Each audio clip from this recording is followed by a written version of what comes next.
안녕하십니까? 영리학자 정현우입니다. 오늘은 전번 시간에 전유 연주에 이어서 무술 연주에 대해서 말씀을 드리겠습니다. 무토라고 하는 것은 양에 속합니다. 그러니까 활동적이다 이렇게 볼 수가 있습니다. 양기에 속해요. 그럼 무토라고 하는 것은 오행 중에 목화토금수의 중앙에 와 있어요. 그 중심에 해당이 됩니다. 그 음양오행에 있어 목화금수를 균형을 잡아주고 안정감을 주는 것이 바로 무토의 성질입니다. 무토. 그 제방토라 그러죠. 건조하고 아주 큰 산입니다. 그 그릇이 크다고 봐야 되겠습니다. 우리가 이 세상을 살아가다 보면 그릇이 큰 사람이 있고 작은 사람이 있어요.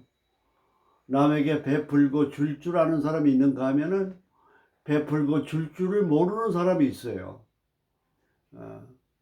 그 사람이라고 하는 건 뭐냐? 큰 그릇은 남을 배려하고 또 모든 것을 남을 갖다 도와주고 내가 좀 양보하는 그런 기운 하나의 마음가짐이 가정적으로나 인간관계로나 경제적으로나 사회생활의 평안 속에서 성공할 수 있는 요소가 되는 겁니다. 성공하기라고 하는 것은 다름이 없습니다. 내 마음가짐, 인간관계, 우리가 이 세상을 살아갈 때는 신불신 속에서 살아갑니다. 상대가 나를 믿느냐, 내가 믿지를 못하느냐, 신불신의 관계입니다. 그래서 내가 남에게 신뢰감을 얻는다는 게 성공의 비결이고 재물을 보는 비결입니다. 요 무토는 바로 뭐냐? 신용을 지키는 성질을 가지고 있어요. 그 무토는 재물의 성질이 강하다고 봅니다. 그리고 요 무토라고 하는 거는 구진이라 그럽니다. 구진이라는 건 뭐냐? 지연한다, 연기한다 이런 뜻이에요. 무슨 일이든지 속전속결로 처리해야 할 때가 있는데 모든 걸 민기적 하면서 자꾸 연기하는 거다 보니까요. 그러니까 미루다가 보니까 기회도 놓치고 미루다 보니까 모든 일이 막히는 수가 많이 있는 것이 요 무토의 특징이다 이렇게 할 수가 있습니다. 그리고 무토는 뭐냐? 우리 인간의 모든 건강이라든지 체력이라든지 이런 게 하나하나가 신경계통과 감정계통의 조그만 차이 하나에서 살이 찌느냐 살이 안 찌느냐 이런 역할을 하게 됩니다. 예민하고 과민한 사람이 손을 보면 까칠합니다. 신경질적이죠. 마음이 원만하고 둥글고 좀 포근한 사람은 손을 보면 두툼해요. 살이 있고. 저는 이렇게 손을 딱 보게 되면은 이 사람이 까칠한 성격인지 좀 원만한 성격인지 이거를 손을 보면 알 수가 있습니다. 그래서 이 무토는 재물의 성질과 신용의 성질과 또 게으름 그런 요소도 있습니다. 게으러요 좀. 우리가 인간 관계를 볼 때는 항상 양면적이라고 하는 걸 아셔야 돼요. 게으른 것이 나쁜 거다라고만 생각하면 안 됩니다. 게으르다고 하는 거는 뭐냐? 침착성과 안정성을 의미합니다. 안정성. 나쁜 게 아니에요. 그러나 제때제때 처리 못하는 그 단점으로 인해서 피해를 보는 수가 많이 있습니다. 그 다음에 밑에 요 술토입니다. 사주를 배우시는 여러분께서는 지지의 암장을 잘 외우셔야 됩니다. 지지의 암장에 들어있는 그 기운 하나하나가 그 사람의 성격, 재력, 명예 이런 요소에 작용을 하는 겁니다. 암장이라고 하는 건 굉장히 중요하기 때문에 암장은 반드시 외워야 돼요. 역학을 배우는데 가장 어려운 점은 뭐냐 하면은 암기하는 게 많다는 사실이에요. 이 술에 대한 암장은 뭐냐? 정신무입니다. 정화와 신금과 무토입니다. 정신무예요. 그 요걸 암장을 외우려면 어떻게 하면 되느냐? 저는 이걸 배울 때 술 취해 정신무, 술이 취해서 정신이 없다. 정신무, 없을 무자. 그래서 정화와 신금과 무토를 그렇게 외우면은 바로 기억이 되고 잘 기억이 됩니다. 알 수가 있습니다. 정신무, 술 취해, 술이니까 술 취해 정신무, 정신이 없다 이거예요. 그러니까 정화와 신금과 무토가 있다 이겁니다. 그래서 정화와 신금과 무토가 있다. 이게 암장입니다. 이 암장의 정화는 무토의 인수가 됩니다. 교양이 있다 이거예요. 학술적이다 이거예요. 이 정화라고 하는 거는. 그리고 정화는 뭡니까? 인수라고 하는 건 뭐냐? 고집이 세고 자존심이 강하고 자기 주장이 강하다 이거예요. 자기 주장을 꺾을 줄을 몰라요. 꺾을 줄 몰라요. 상대와의 인간관계에서 불만적인 요소를 내가 용서하는 마음 하나만 갖고 이해하는 마음을 가지면은 스트레스 받을 일이 없습니다. 정화는 그런 요소가 있습니다. 여기 상관은 있어요. 상관. 여명사주로 볼 때 상관이 있으면은 남자를 밀어내는 성질을 가지고 있어요. 보통 여자 사업가들 중에는 상관이 있어서 돈이 많아요. 그 상관이 많은 사람이 돈이 많은데 이 돈이 많은 여성은 남자를 밀어내는 그런 성질을 가지고 있습니다. 그래서 외롭게 사는 경우가 많이 있다 이렇게 볼 수가 있습니다. 그러나 요 금이라고 하는 건 뭡니까? 상관은 재를 생해줍니다. 식상생재라고 해가지고 재물운이 좋은 요소를 가지고 있는 겁니다. 그 다음에 무토는 뭐냐? 비견이 속합니다. 날 도와주는 사람이 많다는 거예요. 비견이라고 하는 건 뭐냐? 능력을 얘기하는 겁니다. 그 사주를 감명을 할 때 신강사주는 비견이 많으면 신강사주가 되는 겁니다. 인수가 많으면 신강사주가 되는 거예요. 이 신강사주는 뭐냐? 재나 관이나 식신상관이 들어오면 들어올수록 좋습니다. 그러나 비견갑이 너무 많으면 체를 극하기 때문에 경제적으로 활동이 좀 부진하다 이렇게 해석할 수가 있습니다. 그리고 이거의 본기는 무토가 되기 때문에 간여지동이 됩니다. 그러니까 독점욕과 자기 주장이 강해요. 그러니까 인간관계라고 하는 건 역지사지예요. 상대의 입장을 바꿔놓고 생각하는 마인드에서 인간관계가 원만하게 이루어지는데 자기 본인으로만 생각하는 그런 인간관계가 좀 무토라고 하는 비결이 있게 되면은 인간관계가 원만하지 못하다 하는 것이 여기에 특징이라고 볼 수가 있습니다. 그리고 일반적으로 무술에 속하는 사람들이 재물운이 좋습니다. 재물운이 좋다는 건 뭐냐? 가치관의 우선순위를 어디다 두느냐? 돈에다가 두는 겁니다. 돈. 그러니까 인간은 가치관의 우선순위대로 인생을 살다 가는 겁니다. 그게 운명학이에요. 그게 무술의 연주의 특징이 되겠습니다. 그래서 술은 암장을 해오실 때 술 취해 정신무 하면은 잊혀지지가 않습니다. 정화와 신금과 무토다. 이렇게 여러분들께서 암장을 기억하시기 바랍니다. 오늘 무술 연주의 여명의 사주를 하나 풀어보겠습니다. 무술 을묘 경호 기축입니다. 천간이라고 하는 건 마음이라고 그랬습니다. 생각. 그리고 밑에 지지는 상황과 조건과 분위기라고 그랬어요. 그 마인드는 어떤 마음을 가지고 있느냐. 이 금의 날에 태어났습니다. 금이 을하고 합의되어 있어요. 역학을 공부하고 감정을 할 때 중요한 거는 합과 충의 원리를 잘 이해를 하셔야 돼요.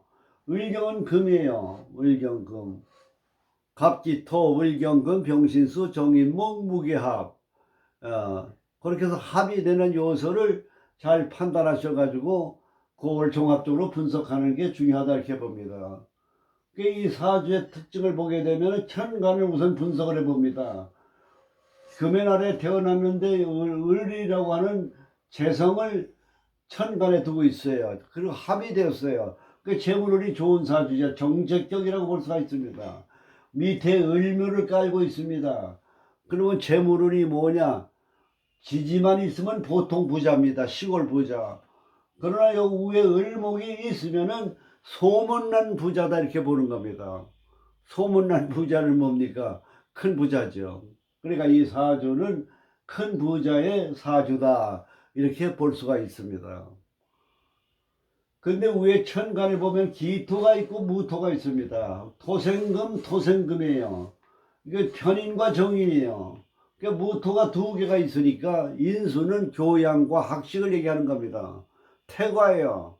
너무 많으니까 머리가 좀 그 두뇌는 썩 명석하거나 학문이나 공부 쪽에는 좀 부족한 경우가 있다고 이렇게 볼 수가 있습니다. 근데 여기에 보면은 요 을목이라고 하는 나무는 뭐냐? 재물인데 재물이라고 하는 건 뭐냐? 이 토가 있으면은 굉장히 좋습니다. 왜냐? 나무는 토에 뿌리를 내리니까 일반적으로 편인과 정인은 식상을 극하기 때문에 재를 생하는데 어려움이 있다고 분석이 됩니다만은 그러나 여기에는 편인이 토가 되었기 때문에 재물에 있어서는 을목이 좋다 이렇게 볼 수가 있습니다. 그러나 재물이라고 하는 게 묶여 있기 때문에 큰 돈은 묶여 있다 이렇게 봐야 됩니다. 그러니까 부동산이라든지 건축이라든지 건물이라든지 이런 것에 묶여 있는 그런 형국이다 이렇게 볼 수가 있겠습니다. 그 위에 천간의 승진이 지지의 환경은 어떠냐 이거예요.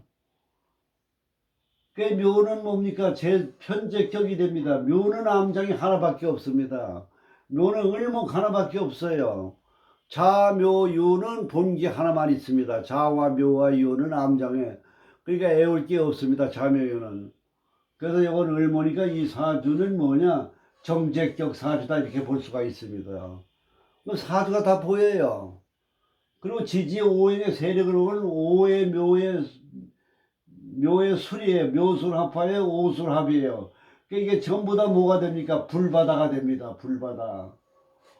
그러면 이 사주는 여명의 사주의 화는 뭐냐? 관에 해당이 되거든요. 관살 혼잡 이렇게 보는 겁니다. 그래도 이 관살 혼잡인 경우에 바로 뭐냐? 목화가 이 사주에는 병이 되는 겁니다. 목화가. 그 목화가 병이니까 자연이 뭐가 좋겠습니까? 토금수가 좋다고 봐야 되겠죠. 토금수가. 토가 들어오면 토금수 해주죠. 화생토 돼서 화의 기운이 설기되죠. 수가 들어오면 음양의 조화가 됩니다. 화가. 그 관살 혼잡의 재성도화예요. 이게 도화 아닙니까? 화극금, 이건 관 아닙니까? 그 재물을 보는데 남자를 상대로 하는 도화니까 유흥업소, 서비스업, 커피숍, 유흥업소, 룸사롱 이런 거를 하게 되면은 해서 돈을 버는 그런 사주다 이렇게 해석을 할 수가 있습니다. 근데 지지에 보면은 부부궁에 원진살이 있습니다. 우리가 보통 원진살하면 이렇게 원진살로만 해석이 됩니다만은 요 축이라고 하는 요소와 오화의 암장에 들어있는 기운이 원진살에 해당이 된다는 것도 해석을 하셔야 됩니다. 예를 들면 축에는 암장이 뭐가 있습니까? 기신계가 있습니다. 요 기신계대 외우는 방법이 있어요. 암장. 계십니까 하면 안 잊어버려요. 우리가 이게 꼭 옛날 한옥의 문창호지 문같이 생겼어요. 그래서 들여다보면서 계십니까? 뭐 발음이 기신계하고 비슷합니다. 여기에는 암장이 기신계가 있습니다. 기신계. 그 다음에 오해는 암장이 뭐가 있습니까? 정기불 하면 됩니다. 정기불 하면 오합니다. 정기. 그럼 요거하고 원진이 되는 겁니다. 요거하고 원진이 되는 거예요. 그리고 예를 든다면 요 토라고 하는 건 문서가 되지 않습니까? 문서가 바로 뭐냐? 원진살에 들어와 있습니다. 그러니까 문서 조심을 해야 된다 이렇게 보는 겁니다. 그 다음에 신금은 뭡니까? 비견급 아니에요. 그러니까 가까운 친구나 친척이나 이웃사람과 시비가 생길 요소가 많이 있다 이렇게 봐야 돼요. 금생수, 요건 자손 아닙니까? 자식 관계와의 원진 관계가 이루어질 수 있다 이렇게 보는 거예요. 그다음에 관 아닙니까? 관은 남자 아닙니까? 남자 관계에서 좀 구설수가 있을 수 있다 이렇게 보는 겁니다. 기토 문서 조심. 그래서 부부관계의 원진도 있지만은 암장에 있는 본기가 서로 이렇게 원진 작용을 한다고 하는 것도 여러분이 감명을 할 때 이거를 참고하시기 바랍니다. 그래서 사주 자체가 목화가 병이 되는 겁니다. 이 사주의 특징은 뭐냐? 역마살이 없습니다. 그래서 재성도화의 관살 혼잡에 부부궁의 원진살이 있는 이런 특징의 요소를 알게 되면 사주가 운세가 다 보이는 겁니다. 그 운세는 뭐냐? 대운으로 바뀌는 10년 주기로 바뀌는 오운으로 바뀌는데 첫 해는 갑인대운에 들어옵니다. 갑이 들어오면 갑경충이 됩니다. 그럼 을경금이 풀어집니다. 그럼 갑이라고 하는 건 뭡니까? 재가 되거든요. 재가 들어오면 인수를 극하기 때문에 공부에 관심이 없는 거예요. 그러니까 이때는 뭐냐? 학업 성적이 하류로 들어간다고 봅니다. 그러니까 초년에 공부운이 약하다고 봐야 돼요. 공부 실적도 없다고 봐야 됩니다. 그 다음에 15살부터 개축대운이 들어옵니다. 개축이 대운이 들어오면 축술 삼형살이 됩니다. 이거 축술. 그래도 이 축이라는 건 12월 달이 되기 때문에 이 목화가 많은 사주에 좋은 운세가 된다고 봐야 돼요. 임자대운, 신해대운 굉장히 좋습니다. 요때가 전부 뭡니까? 식신 아닙니까? 그러니까 식신이니까 요때가 뭐냐? 재물운이 좋은 사주라고 이렇게 볼 수가 있습니다. 금생수. 그러니까 대운에서 요때 대운이 들어오는 겁니다. 요때. 그 다음에 우리가 사주를 감명할 때 제일 어렵고 힘든 거는 진술충미가 어렵다 그랬습니다. 여기 바로 경술대운이 들어옵니다. 경술대운이 들어와요. 경술대운이 들어오면 묘술 합화가 됩니다. 그래서 이렇게 그동안 돈을 많이 벌게 되면 사람이 교만과 과욕이 생겨요. 그걸로 인해서 여러 가지 문제점에 파란을 겪게 되는 게 이 경술대운으로 봐야 됩니다. 묘술 합화가 돼가지고. 그 도생금의 문서 아닙니까? 그 문서 관계로 해서 소송이 생길 수 있어요. 축술 삼형살이 있기 때문에. 그 다음에 유가 들어옵니다. 유는 뭡니까? 기유대운이거든요. 그러면 목극토 묘요충, 간국지충이 돼요. 월지가 간국주충이 될 경우에는 월주는 직업과 환경이거든요. 엄청난 환경과 변화가 나타납니다. 요동치는 거예요. 그러나 요 유라고 하는 거는 목화가 많은 사주에 좋게 들어오니까 좋은 상황으로 바뀌기 위한 전환 기점이 되고, 유는 뭡니까? 유는 협조자 아닙니까? 비견. 귀인의 도움을 받아서 재물운이 좋아지는 그런 형국이 된다고 볼 수가 있습니다. 신은 뭡니까? 무신이거든요. 이것도 간국지충에 여기 원진살이 껴요. 그러면 재물에 있어서의 원진살이니까 재물 다툼으로 인한 문제가 생길 수 있다 이렇게 해석을 할 수가 있습니다. 그래서 일반적으로 이렇게 보게 되면 75세 정미대원에 들어옵니다. 정미대원. 정미대원에 들어오면 요 관이 들어오게 됩니다. 위에 관. 위에 목화가 많대 정화가 들어오니까 위에는 별반 나쁘다고 볼 수는 없습니다. 그런데 미가 들어오게 되면 어떻게 됩니까? 축술미 삼형살이 돼요. 용신은 금수가 용신인데 미가 들어와가지고 여름으로 들어가지 않습니까? 그럼 화가 많으니까 운세는 끝이 되는 거예요. 건강적으로 안 좋죠. 그 다음에 축술미가 삼형살이 되죠. 그러면 이때는 운이 다해서 건강으로 수술할 일이 생기거나 관제 구설이 생기거나, 그렇지 않으면 인생의 운명에 명을 다하는 그런 하나의 죽음의 그림자가 가까이 온다 이렇게 볼 수가 있습니다. 운이 꺼지면서 삼형살이 들어오니까. 요 삼형살이라고 하는 게 뭐냐? 운이 좋을 때는 그냥 넘어갑니다. 웬만하면. 그리고 검사나 의사나 판사나 군인은 사명살 작용을 하지 않습니다. 직업 자체가 사명살이 되기 때문에. 그래서 이렇게 우리가 사주를 감명을 하면 쉽게 사주를 풀 수가 있습니다. 근데 이 사주가 갑과 을의 날에 태어났다.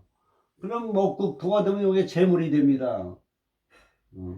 그 재물운이 굉장히 좋다고 봐야 돼요. 갑과 을에. 병정의 날에 무술이다. 병정이면 뭡니까? 화생토거든요. 병정 날에 태어난 사람은 재물운이 좋다고 봐야 돼요. 무기날에 태어나면, 무나 기날에 태어나면 화가 많은 사주에 나를 도와주는 비견급이 나타나니까 좋다고 봐야 되고, 경신이 들어오게 되면 어떻게 됩니까? 신약 사주에 신강이 되니까 좋다고 볼 수가 있죠. 이게 만일 수의 날에 태어나면 관직으로 크게 출세할 수 있다, 이렇게 볼 수가 있습니다. 제가 이렇게 이제 역학을 가면서 참고로 말씀을 드리면은, 우리가 사서삼경의 최고의 경서가 주역이고 역경학입니다. 주역 64개 속에는 우주 만물의 이치가 다 들어있어요. 우리 인간이 살아가는 여러 가지 문제점, 경제나 명예나 직업이나 소송이나 시비나 이런 거에 대한 모든 해답이 어디에 들어있느냐? 주역의 64개에 다 들어있습니다. 탄호 스님이나 율곡 선생님은 주역의 대가입니다. 그래서 앞을 내다보는 선견지명을 가지고 있어요. 저는 주역에 있어서 납갑이라든지 18분담, 변효, 동요와 납갑과 육수와 육친을 붙여서 궁금증을 풀어드리는 그런 해설하는 방법에 대해서 저는 그 강의를 하고 있습니다. 혹시 역학을 운영하시는 분들께서도 상대방의 소송이나 부동산 매매가 언제 될 것이냐, 혼사 문제라든지 입시 문제라든지 승진 문제라든지 이런 거를 사주로는 쉽게 풀 수가 없는 거를 육효점을 치게 되면 풀 수가 있습니다. 그래서 득해법에서부터 육친을 붙여가지고 육수에 따라서 납갑에 따라서 상대방의 궁금증을 풀어주는 육효에 대한 거를 제가 개인 교수로 강의를 하고 있습니다. 그 많은 역학 사주 명리에 대해서는 공부를 많이 하신 분이나 철학관을 운영하시는 분도 저에게 개인 교수를 받으시면은 육효는 그런 기본적인 사주의 실력이 있으신 분은 3회만 받으면은 육효점을 볼 수 있는 그런 방법을 강의해 드리겠습니다. 그리고 우리가 인생을 살아갈 땐 역학은 기운학이에요. 우리는 마음과 영혼과 육체가 있습니다. 영혼의 움직임이 바로 뭐냐 하면 요 사주의 움직임입니다. 영혼의 움직임. 마음과 생각이 있지만 영혼이 어떤 상황과 상대를 만났을 때 영혼이 지시를 내리는 겁니다. 마음속으로. 그때 선택을 하고 판단하고 결정을 합니다. 관운이 좋은 사람은 누굴 만나야 할 때 영이 귀찮더라도 만나러 가 그럽니다. 그래 관운이 없는 사람 누굴 만나서 도움이 될 텐데 만나봐야 소용없어 하는 부정적 생각을 갖고 안 하게 됩니다. 이거는 뭐냐? 사주 팔자대로 영이 기가 지배하기 때문에 나타나는 현상입니다. 기라고 하는 거는 뭐냐? 바로 신통력과 같은 겁니다. 얼굴의 관상에 따라서 기가 지배해요. 표정이 바뀌면 운명이 바뀌잖아요. 우리가 웃음을 띠고 밝은 표정, 환한 얼굴 가지면 기가 살아나지만 짜증을 내고 성질을 화를 내고 또 비관적이고 부정적으로 생각하고 염세적으로 생각하면 표정이 어두워지면 기가 죽어버립니다. 그렇기 때문에 항상 성질내고 짜증내고 화내지 마시고 항상 밝은 표정, 환한 얼굴, 그래서 상대방에게 좋은 인상을 주고 그런 가운데 좋은 기운이 살아납니다. 관상도 마찬가지, 이름도 마찬가지예요. 이름이라고 하는 건 뭐냐? 태어나서 죽어서 또 남는 게 이름이에요. 이름의 분위기에 따라서 기운작용을 합니다. 이름이 발음이나 오행이나 글자 모양 로고가 좋지 않으면 평소 힘이 들고 어려워요. 그래서 이름을 갖다 쉽게 생각하지 말고, 저는 강남 역삼동에서 장명소를 운영하고 있습니다만은 저는 이름을 짓는데 성에 따라서 사주에 따라서 머릿속에 이름이 다 들어 있습니다. 그리고 시대 감각에 맞는 이름, 특히 여성은 요새 중성적으로 이름을 짓습니다. 그리고 이름이라고 하는 건 이런 여러 가지 재물운이 좋은 발음이 들어가는 글자가 따로 있어요. 특히 우리가 이름에 대해서 좀 그 관심을 가지시고, 이름이 좀 나쁜 이름은 개명을 하게 되면 좋은 운세 작용이 나타난다는 것을 아시고, 또 많은 분들이 연락을 주시면 감사하겠습니다. 그래서 제가 누누이 강의하면서 광고를 드립니다마는, 초보자들께서는 1시간씩 해서 열흘만 제가 공부를 강의하면은 암일을 쉽게 하는 법에서부터 육친, 통변, 합충, 삼형살, 그리고 12신살, 포태법, 그리고 사주, 용신, 본능법, 병약론해서 모든 것을 감명할 수 있도록 그렇게 제가 길을 안내해 드리겠습니다. 새해 복 많이 받으시고, 오늘은 무술 연주와 여명의 사주 하나를 같이 여러분과 함께 공부해 봤습니다. 많은 발전 계시길 바라면서 이것으로 마치겠습니다. 감사합니다.